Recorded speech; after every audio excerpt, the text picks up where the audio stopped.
Waziri Mkuu wa Israel Benjamin Netanyahu amekuja moja kwa moja na kuomba msamaha kwa rais wa taifa la Israel kutokana na kesi inayomkabili, kesi ya ufisadi pamoja na kupokea rushwa kutokana na kesi mbalimbali. Kama ni mara ya kwanza kutazama channel yetu, basi bonyeza neno subscribe chini ya video hii ili mradi wa kwanza kupata taarifa zetu moja kwa moja zitakapotokea. Hii ni Vora News.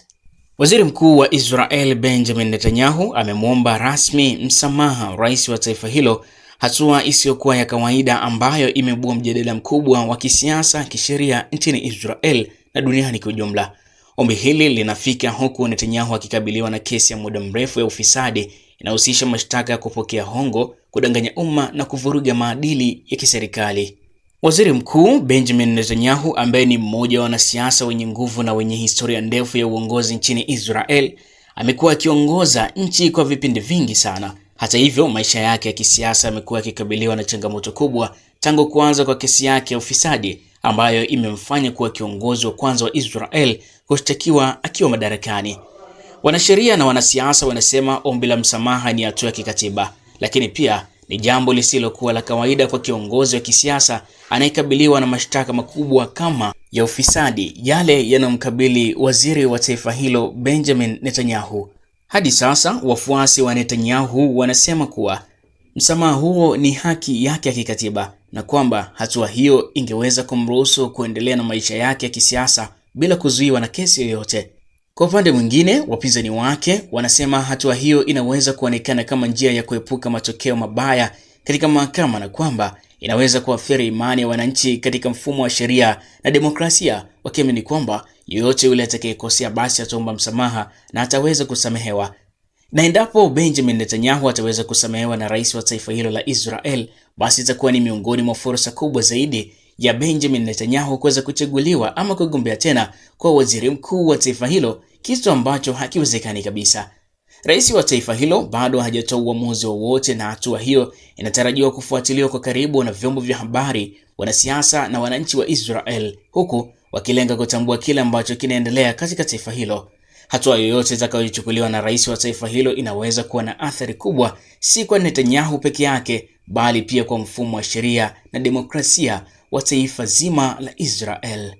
Ikumbuka kwamba masharti ya kisheria yanahitaji kuwa wazi. Rais wa Israel anaweza kumpa msamaha yeyote anayekabiliwa na mashtaka ya jinai, ikiwa ni pamoja na viongozi wa ngazi ya juu.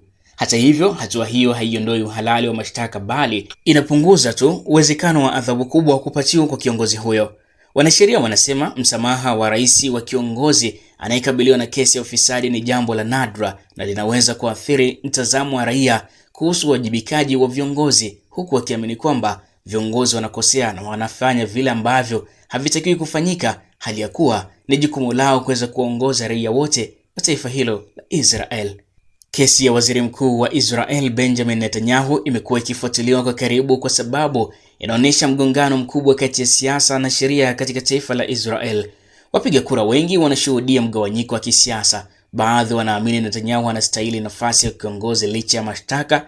Wengine wanashikilia imani kuwa hakuna mtu, hata kiongozi mkubwa, anayeweza kuwa juu ya sheria, hivyo Benjamin Netanyahu anatakiwa kuadhibiwa kama wengine wanavyoadhibiwa. Waziri Mkuu wa Israel Benjamin Netanyahu ametaja kwamba barua yake ya kuomba msamaha kwa rais wa taifa hilo ilikuwa ni kuunganisha kwa pamoja siasa ambayo imetengana kwa sasa na kuwaweka raia wote wa Israel katika maeneo salama na pia katika muunganiko wa amani na unaohitajika, huku akilenga kwamba taifa hilo liwe na mshikamano pamoja na nguvu ambayo inaweza kuwa vizuri zaidi. Hali hii inachangia mjadala mkubwa katika vyombo vya habari, mitandao ya kijamii na hata katika mashirika ya kiraia, huku taifa likigawanyika katika wafuasi wa Netanyahu pamoja na wapinzani wake. Wanasiasa wanasema uamuzi wa rais wa taifa hilo utakuwa na maana kubwa katika historia ya kisiasa ya Israel na unaweza kuunda sura ya uongozi na uwajibikaji wa kisiasa kwa miaka ijayo. Swali kubwa ni kwamba rais wa Israel ataamua vipi kuhusiana na waziri mkuu Benjamin Netanyahu. Kama ni mara kwa kwanza kutazama chaneli yetu, basi bonyeza neno subscribe chini ya video hii ili mradi wa kwanza kupata taarifa zetu ndani na nje ya mipaka ya Tanzania. Subscribe YouTube channel yetu @Vora News. Mimi ni Abdul Qadir Mengule.